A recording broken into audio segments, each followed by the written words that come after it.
নমস্কার বন্ধুরা, আজকে চলে এসেছি আর একটা রেসিপি নিয়ে। যাই হোক, সবার আগে বলে রাখি তোমরা কেমন আছো। আমরাও মোটামুটি আছি। তা অনেকেই আমাকে বলেছে এই চিকেন বিরিয়ানি রেসিপিটা শেয়ার করতে। তা যাই হোক, আজকে একটুখানি সময় ছিল, ছটপট করে নিয়েছি। এখানে আমি 1 কেজি মতো চিকেন নিয়েছি, বড় বড় করে পিস কেটেছি। আচ্ছা, একটা থালার মধ্যে আমি গোটা গরম মশলাগুলোকে নিয়ে নিয়েছি। পেঁয়াজ রেখেছি মানে আন্দাজ মতন, আদা বাটা, রসুন বাটা, টক দই, আর এখানে সব রকম গরম মশলা রেখে দিয়েছি। চলো এবার দেখি কীভাবে রান্না করছি। আমি প্রথমে আলুগুলোকে বেশ বড় বড়, বিরিয়ানি হলে তো সবাই মোটামুটি জানে, আলুগুলোকে সুন্দর করে কেটে কেটে ভালো করে ধুয়ে নিয়েছি। এবার প্রেশার কুকারে সব আলুগুলোকে দিয়ে নুন, জল আর একটু ফুড কালার দিয়েছি যাতে রঙটা ভালো আসে। দিয়ে আমি ইন্ডাকশানে বসিয়ে দিয়েছি, 2টো সিটি দেবো হালকা উপর দিয়ে। যতক্ষণ সিটিটা হচ্ছে ততক্ষণে আমি ওইদিকে মাংসের প্রিপারেশনটা রেডি করতে শুরু করে দিচ্ছি। দেখো, ভালো করে রঙটা ঠিক করে দিয়ে দিয়েছি। যদি মনে হয় তোমরা ফুড কালার নেবে না তাহলে হলুদও দিতে পারো, আমি ফুড কালারটা দিয়েছি। যাই হোক, মাংসের মধ্যে এবার আমি নুন, হলুদ আমি দিইনি। নুন, কাশ্মীরি লঙ্কার গুঁড়ো, দই আর গুঁড়ো গোলমরিচ গুঁড়োকে ভালো করে দিয়ে, গোলমরিচ গুঁড়োটা বেশি করে দিয়েছি কারণ ওখানে আমার কাঁচা লঙ্কাটা তো বেশি দিইনি। গোলমরিচ গুঁড়োটা দিয়ে ভালো করে ম্যারিনেট করে আমি 1 ঘন্টা মতো রেখে দিয়েছি। যতক্ষণ ম্যারিনেট হবে তত তাড়াতাড়ি রান্নাটাও হয়ে যাবে। এবার ওটা ম্যারিনেট হচ্ছে, তারপর মধ্যে আমি কড়ার মধ্যে বেশ কিছুটা সর্ষের তেল নিয়ে ভালো করে জ্বালিয়ে নিয়েছি। নিয়ে তেজপাতা, তারপর হচ্ছে গোটা গরম মশলার মধ্যে তোমার হচ্ছে দারচিনি, লবঙ্গ, ছোটো এলাচ, বড় এলাচ আর সাজিয়ে ফোড়ন দিয়েছি। দিয়ে ফোড়নটা যখন সুন্দরভাবে গরম হয়ে গেছে, ভালো গন্ধ বেরোবে, তখন পেঁয়াজ কুচি, মানে আন্দাজ মতো যতটা পেঁয়াজ কুচি হয় সেরকমই নেবে। 1 কেজি মাংস যতটা পেঁয়াজ কুচি লাগে, পেঁয়াজটা নিয়ে ভালো করে লাল লাল করে ভেজে নিচ্ছি। এবার ওর মধ্যে একটু নুন আর একটু মিষ্টি, কারণ এটা মিষ্টিটা দিয়েছি কারণ এটা স্বাদটা ব্যালেন্স করবে বলে নুন আর মিষ্টি আন্দাজ মতো দিয়েছি। দেওয়ার পর আদা বাটা, রসুন বাটা দিয়ে বেশ কিছুক্ষণ ভালোভাবে কষিয়েছি।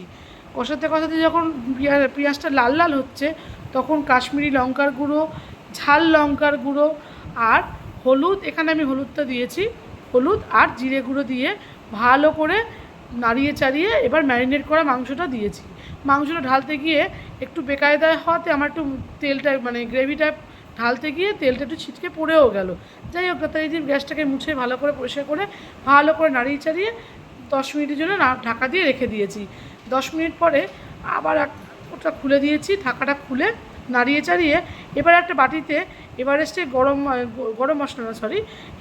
যে বিরিয়ানি মশলা পাওয়া যায় সেটা দোকান থেকে আমি কিনে নিয়ে এসেছি। এসে ছোটো ছোটো 10 টাকা দামের প্যাকেটগুলো হয়, 10 টাকা না 20 টাকা, যাই হোক যে প্যাকেট ছোটোগুলো হয়, ওটা 2টো প্যাকেট নিয়েছি। নিয়ে অল্প জল দিয়ে সুন্দর করে ওটা গুলিয়ে নিয়েছি। ভালো করে গোলাতে হবে, কারণ ওটা না ডাস্টটা এতটাই হালকা জলের ওপর ভেসে ওঠে। যাই হোক, ওটা ভালো করে দিয়ে ভালো করে নাড়িয়ে চাড়িয়ে আমি 2 চিপি মতন গোলাপ জল আর 2 চিপি মতন কেওড়ার জল দিয়েছি। দিয়ে আবার ওটাকে ভালো করে ফুটিয়েছি যাতে মশলাটা, মানে বিরিয়ানি মশলা আর গোলাপ জল, কেওড়ার জলটা মিশে যায়। এবার যখন দেখবো নরম নরম হয়ে এসছে, নামানোর ঠিক আগে 2 ফোঁটা মতন মিঠা আতর নিয়ে আমি দিয়ে দিয়েছি। মিঠা আতর বেশি দেবেন না, বেশি গন্ধ হলে তখন খাওয়া যায় না, এটা আন্দাজ বুঝে দিতে হয়। আমি 2 ফোঁটাই দিয়েছি, 1 কেজি মাংসতে 2 ফোঁটা দিয়ে ভালো করে ঢাকা চাপা দিয়ে নাড়িয়ে বন্ধ করে দিয়েছি। এবার আমার জায়গাটা মানে ভাতটা বসাবো, তার জন্য আমি গরম জল বসিয়েছি, কিন্তু ব্যাপারটা হচ্ছে আমার হাঁড়িটা বড্ডই ছোটো, যার জন্য আমি আগে গরম জলের মধ্যে যে গরম মশলাগুলোকে দিতে হয় সেগুলোকে আমি আলাদা করে একটা জলের মধ্যে ভালো করে ফুটিয়ে বড় জায়গায় ঢেলে দিয়েছি, যেরকম আমি করেছি। এগুলো একটা জায়গাতেই করতে হয়, নেওয়া আমার হাঁড়িটা ছোটো, তাই জন্য আমি আলাদা জায়গায় করে ফুটিয়ে নিয়ে ওর মধ্যে বড় হাঁড়িতে জলটা মিশিয়ে ওটা জলটা ফুটতে দিয়েছি। এবার একটা বাটির মধ্যে ঠান্ডা দুধ নিয়েছি, বেশ কিছুটা কেশর নিয়েছি, দিয়ে কেশরটাকে আমি ভেজাতে দিয়ে দিয়েছি যাতে যতক্ষণ থাকবে ততক্ষণ আস্তে আস্তে রঙটাও ছাড়বে। এবার বাসমতি চালটা ভিজিয়ে রেখেছিলাম প্রায় আমি 2 ঘন্টা মতন। চালটা যত ধুয়ে ভিজিয়ে রাখবে তত তাড়াতাড়ি ভাতটাও হবে আর সুন্দর হবে। এবার মোটামুটি ভাতটা আমি ভাত হওয়ার জন্য চালগুলোকে ওর মধ্যে দিয়ে দিয়েছি, দিয়ে ভাত হওয়া অবধি ওয়েট করেছি। তারপর ভাত হয়ে গেলে আধ সেদ্ধ থাকা অবস্থায়, মানে 70% থাকবে ওরকম অবস্থায় আমি জল ঝরিয়ে শুকিয়ে নিয়েছি ভাতটাকে। পরিষ্কার করে শুকিয়েছি। এবার ওই হাঁড়িটা ফাঁকা করে, আমার যেহেতু জায়গাটা কম আমি আগেই বলেছি, ভাতের হাঁড়িটাকে ফাঁকা করে এবার ওই হাঁড়ির মধ্যে ম্যারিনেট না, তৈরি করে রাখা বিরিয়ানির যে মাংসগুলো সেটাকে তলায় দিয়েছি, দিয়ে ভালো করে সাজিয়ে দিয়ে ঝরঝরে ভাত একদম ওপর দিয়ে পরিষ্কারভাবে ছড়িয়ে দিয়েছি। এবার ওই আলুগুলোকে আমি করেছিলাম কি, সেদ্ধ আলুগুলোকে কিছুক্ষণ আমি ওই মাংসের গ্রেভির মধ্যে ভিজিয়ে রেখেছিলাম, যাতে মাংসের আলুটার মধ্যে গ্রেভিটা ঢুকে ভালো লাগবে খেতে। তা যাই হোক, আমি ডিমটাও সেদ্ধ করে রেখেছি, সেটা আর বলা হয়নি মাঝখানে। এবার ওইগুলোকে লেয়ারের মতো দিয়ে বাদবাকি কিছুটা ভাত দিয়ে ভালো করে ঢেলে দিয়েছি, মানে ঢেকে দিয়েছি পুরো। এবার ওর ওপর দিয়ে 1 ছিপি মতন গোলাপ জল, 1 ছিপি মতন কেওড়ার জল দিয়ে দিয়েছি। এবার ওই দুধের সঙ্গে যে কেশরের মিশ্রণটা ছিল, ওই দুধটাকে ভালো করে ওপর দিয়ে চারিদিকে ছড়িয়ে দিলাম। ঠিক যেরকম করে দিচ্ছি সেভাবে দিয়ে দেবে। খুব বানানো ইজি চিকেন বিরিয়ানি। এবার আমি ওখানে অলরেডি 2 ফোঁটা আতর দিয়েছিলাম। এবার ভাতের ওপর আমি এখানেও 2 ফোঁটা আতর দিয়ে দিলাম। বেশি আতর দিইনি, কারণ গন্ধে খেতে কষ্ট হয়। তারপর ওপর থেকে যেরকম এখনকার ট্রেন্ড, বেশ ছড়িয়ে ছড়িয়ে ঘিগুলো দিচ্ছে। যতই বেশি দিক, আমি কিন্তু পরিমাণ আন্দাজ বুঝেই ঘিটা দিয়েছি। আমার ওই হাতাটার 2 হাতা মতন ঘি ওপর দিয়ে ছড়িয়ে দিলাম ভাতের ওপর। এবার একটা ফ্রাই প্যানে জল দিয়ে জলটাকে ফুটতে দিয়ে, বা আমার তো আর দমে বসানোর মতন করে আমি বসিয়েছি, আমি আর আটা ফাটা দিয়ে আর চারদিকটা মুড়িনি।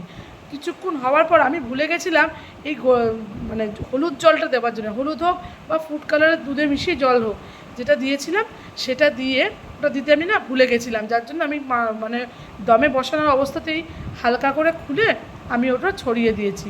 এবার আমি দমে পুরো 20 মিনিট মতন বসিয়ে রেখেছিলাম সিম করে ভাতের হাঁড়িটাকে। হয়ে গেল আমার বিরিয়ানি। এবার আমি গরম গরম করে 20 মিনিট পরে ওটাকে আমি নাবিয়ে নিয়ে আস্তে আস্তে করে সুন্দর করে সার্ভ করে দিচ্ছি। দেখো, আমার তুলতে একটু ভয়ই লাগছিলো, কারণ যদি ভাতগুলো ভেঙে যায়, লম্বা লম্বা চাল, যাই হোক বিরিয়ানির চাল লম্বা সরুই হয়, দেখতে খুব সুন্দর হয়, আর দারুণ গন্ধটাও বেরোচ্ছে। আমার কিন্তু চিকেন বিরিয়ানি একদম রেডি। আমি আমার বাড়িতে যেরকমভাবেই করি সেইভাবেই তোমাদেরকে সুন্দরভাবে দেখালাম। খেয়ে দেখেও কেমন লাগে অবশ্যই কমেন্ট করে জানিও। সবাই ভালো থাকবে, সুস্থ থাকবে, আবার দেখা।